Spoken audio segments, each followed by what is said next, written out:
So you came to power, sparking a democracy that triggered the People Power Revolt in the Philippines, triggered all these other democracy movements around the world.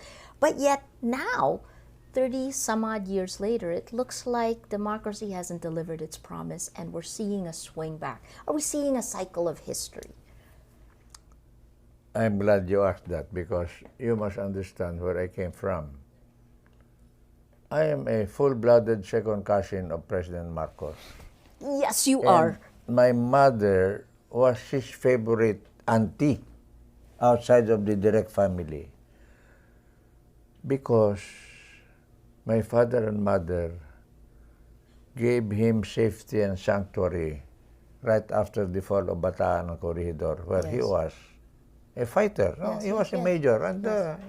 there is something there about his being a war hero, Yes. although that was obscured or maybe spoiled But are by you all the other things afterwards. No? yes, but are you surprised that 30 years later his son almost became vice president? 200,000. Well, he's contesting. well, anyway. Sorry, I ran it. You say anyway, but first what you were saying. You must understand that even with that close relationship and association during the war, because she came with us to our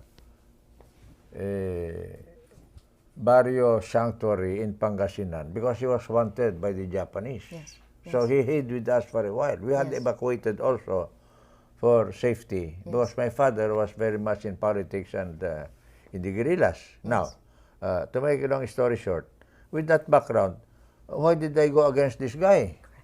Well, it's because of, again, what is in the Constitution, 1935 during that time, 1987 now, where you obey the orders of your superiors, your commanding officer, if they are legal orders. But when it started to stray during the martial law years, you know, of what was the term, mining. Hey, you're nice. Mine na ikaw, ah. Oh, ikaw, ah. Oh, you're all mine. Mining was the term, no? Of course, that went against my basic values. And so with so many others. And so we all agreed. We just have to stop this thing. Patay kung patay. Even at the sacrifice of life, family, future, fortune. Yes. It was not only me that was involved, but my own family, my extended family, they were also at risk.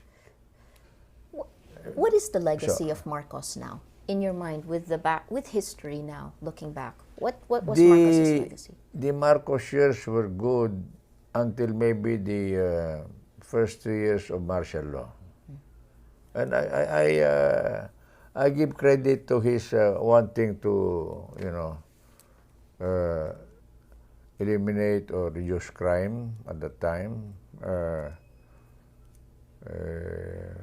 patronage politics or cronyism. But he built his own. And he returned to, he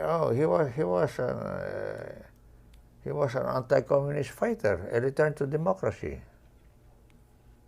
No. Unfortunately, it did not turn out that way.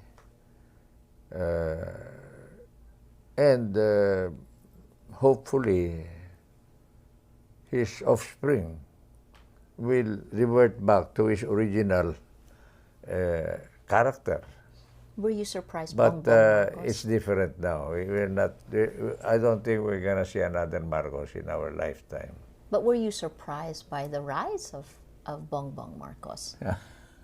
About Were you surprised by how well Bongbong Marcos did in the race for the vice presidency?